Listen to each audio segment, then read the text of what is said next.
Hello everyone, আজকের আমি তোমাদের চিংড়ি মাছের মালাইকারি করে দেখাবো। দেখো, লাল লাল ঝাল ঝাল চিংড়ি মাছের মালাইকারি করে দেখাবো। চিংড়ি মাছগুলো কি বড় বড়, দেখো চিংড়ি মাছগুলো খুব ভালো করে ধুয়ে নিয়েছি আমি। দেখো কত বড় বড় চিংড়ি মাছ। এখানে আমি কেটে নিয়েছি, নুন দিয়ে দিচ্ছি, হলুদও দিয়ে দিলাম, দিয়ে মিক্সড করে নিলাম। এরপর আমি নারকেলটা ভাঙছি। দেখো এইভাবে কে কে নারকেল ভাঙো বলো। নারকেলটা খুব ভালো। নারকেল থেকে আমি দুধটা বের করব।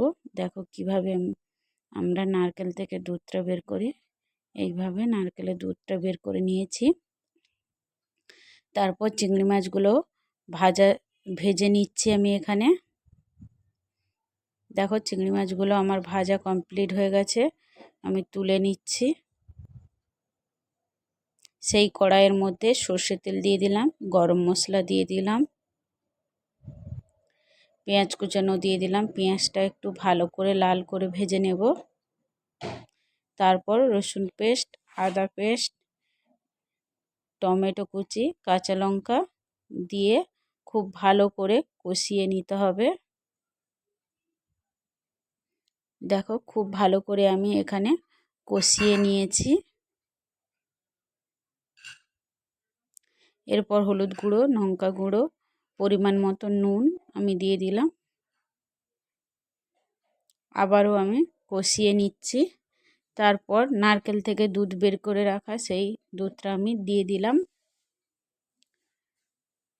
ফুটে গেছে, দেখতেই পাচ্ছ কত সুন্দর ফুটে গেছে। তার মধ্যে আমি চিংড়ি মাছ দিয়ে দিলাম, ভেজে রাখা চিংড়ি মাছগুলো দিয়ে দিচ্ছি।